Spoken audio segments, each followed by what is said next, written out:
খাগড়াছড়িতে যুগ্ম ছাত্র জনতার অবরোধ প্রত্যাহার, দ্রুত ৮ দফা বাস্তবায়নের দাবি। মা ইলিশ সংরক্ষণে চলছে ২২ দিনের মাছ শিকারে নিষেধাজ্ঞা, অভিযানে প্রশাসন, নৌপুলিশ ও কোস্টগার্ড। এবং ট্রাম্পের নির্দেশের পর গাজায় হামলা বন্ধ করল ইসরায়েলি বাহিনী, শান্তি পরিকল্পনায় আংশিক রাজি হামাস।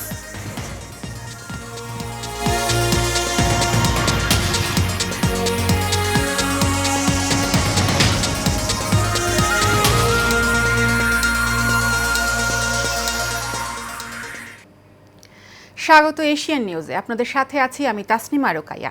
এতক্ষণ শুনছিলেন বিআরবি কেবল ইন্ডাস্ট্রিজ লিমিটেড সংবাদ শিরোনাম। এবারে পুরো খবর। খাগড়াছড়িতে অবরোধ প্রত্যাহারের ঘোষণা দিয়েছে যুগ্ম ছাত্র জনতা। তবে তারা হুঁশিয়ারি দিয়ে বলেছে, দাবি পূরণ না হলে আরও অনির্দিষ্টকালের কর্মসূচি ঘোষণা করা হবে। সকালে যুগ্ম ছাত্র জনতা নামের একটি ফেসবুক পেজ থেকে যুগ্ম মিডিয়া সেল বিবৃতিতে এই তথ্য জানিয়েছে। বিবৃতিতে জানানো হয়, শহীদদের ধর্মীয় রীতি অনুযায়ী পুণ্য কর্ম সম্পাদন, আহত ও ক্ষতিগ্রস্তদের প্রতি মানবিক সহায়তা প্রদান এবং প্রশাসনের আশ্বাসকে আংশিক বিবেচনায় রেখে কর্মসূচি আপাতত প্রত্যাহার করা হলো। বিবৃতিতে আরও বলা হয়, অতি দ্রুত ৮ দফা দাবি কার্যকরভাবে বাস্তবায়ন না হলে যুগ্ম ছাত্র জনতা আরও অনির্দিষ্টকালের কর্মসূচি ঘোষণা করতে দ্বিধা করবে না। আগামী ৩ দিন দেশের বিভিন্ন অঞ্চলের নদ নদীর পানি বাড়তে পারে।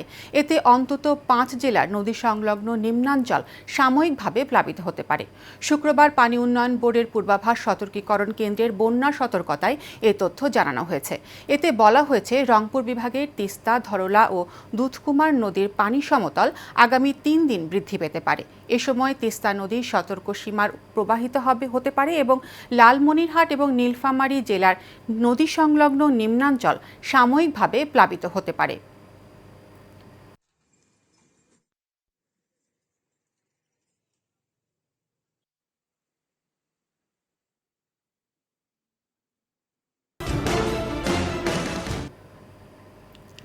বাগেরহাটে প্রতিপক্ষের হামলায় বিএনপি নেতা ও দৈনিক ভোরের চেতনা পত্রিকার সাংবাদিক হায়াতুদ্দিন নিহত হয়েছেন। শুক্রবার সন্ধ্যায় শহরের হাড়িখালি এলাকায় এই সংবাদকর্মীর ওপর হামলা হয়। গুরুতর আহত অবস্থায় খুলনা মেডিকেল কলেজ হাসপাতালে নিলে চিকিৎসক তাকে মৃত ঘোষণা করেন। হায়াতুদ্দিন দৈনিক ভোরের চেতনা পত্রিকার বাগেরহাটের স্টাফ রিপোর্টার হিসেবে কাজ করতেন। এছাড়া সম্প্রতি তিনি বাগেরহাট পৌর বিএনপির সাংগঠনিক সম্পাদক পদে নির্বাচিত হয়েছিলেন। বাগেরহাট মডেল থানার ভারপ্রাপ্ত কর্মকর্তা মাহমুদ উল হাসান বলেন, হত্যার কারণ অনুসন্ধানে পুলিশ কাজ শুরু করেছে।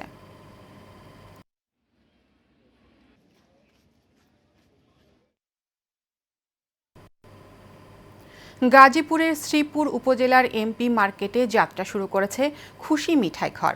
শুক্রবার বিকেলে এই নতুন মিষ্টিঘরের শুভ উদ্বোধন করা হয়। উদ্বোধনকালে প্রোপাইটার নুরুল ইসলাম ফাহিম জানান, তারা শ্রীপুরবাসীর জন্য স্বাস্থ্যকর ও উন্নত মানের মিষ্টি তৈরি করতে প্রতিজ্ঞাবদ্ধ।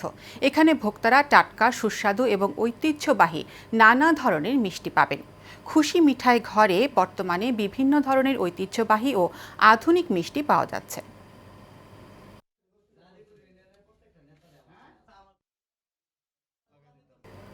বাংলাদেশ আফগানিস্তান ৩ ম্যাচের ওয়ানডে সিরিজের জন্য দল ঘোষণা করেছে Bangladesh cricket board BCB. One day ফরম্যাটের জন্য শুক্রবার এই দল ঘোষণা করা হয়। এশিয়া কাপ টি-20তে ভালো খেলা সাইফ হাসান প্রথমবারের মতন ডাক পেয়েছেন ওয়ানডে দলে। ১৬ সদস্যের দলে নেই লিটন দাস। ওয়ানডে অধিনায়ক মেহেদী হাসান মিরাজের নেতৃত্বেই আফগানদের মোকাবিলা করবে বাংলাদেশ। আগামী ৮ অক্টোবর মাঠে গড়াবে ওয়ানডে সিরিজের প্রথম ম্যাচ। দ্বিতীয় ও শেষ ওয়ানডে যথাক্রমে ১১ ও ১৪ অক্টোবর। ৩টি ম্যাচই অনুষ্ঠিত হবে আবুধাবিতে। ম্যাচগুলো শুরু হবে বাংলাদেশ সময় সন্ধ্যা ৬টায়। নিউ ইয়র্কের ব্রুকলিন পার্কে উন্মোচিত হয়েছে ২০২৬ ফিফা বিশ্বকাপের বল ট্রায়ন্ডা।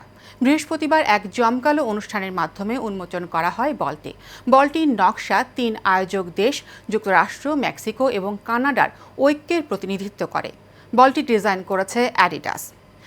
ট্রায়ন্ডা নামের ট্রাই অর্থ তিন এবং স্প্যানিশ ভাষার ওন্ডা অর্থ তরঙ্গ, যা তিনটি রঙের তরঙ্গকে নির্দেশ করে। সেই রং হলো লাল, সবুজ ও নীল। বলে রয়েছে তিন দেশের প্রতীকও। আমেরিকায় তারা, কানাডার ম্যাপেল পাতা এবং মেক্সিকোর ঈগল। নতুন বল উন্মোচনের পর ফিফা সভাপতি জিয়ান্নি ইনফান্তিনো বলেন, এর নকশা এমনভাবে তৈরি করা হয়েছে যাতে ফুটে উঠেছে কানাডা, মেক্সিকো এবং আমেরিকার ঐক্য ও উচ্ছ্বাস।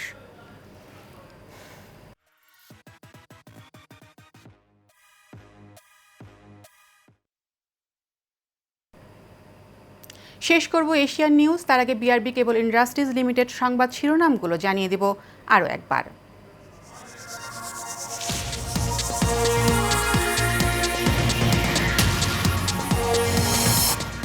খাগড়াছড়িতে যুগ্ম ছাত্র জনতার অবরোধ প্রত্যাহার, দ্রুত ৮ দফা বাস্তবায়নের দাবি। মা ইলিশ সংরক্ষণে চলছে ২২ দিনের মাছ শিকারের নিষেধাজ্ঞা, অভিযানে প্রশাসন, নৌ পুলিশ ও কোস্টগার্ড। এবং ট্রাম্পের নির্দেশের পর গাজায় হামলা বন্ধ করল ইসরায়েলি বাহিনী, শান্তি পরিকল্পনায় আংশিক রাজি হামাস।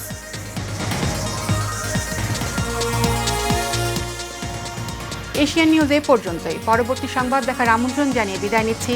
ধন্যবাদ সবাইকে।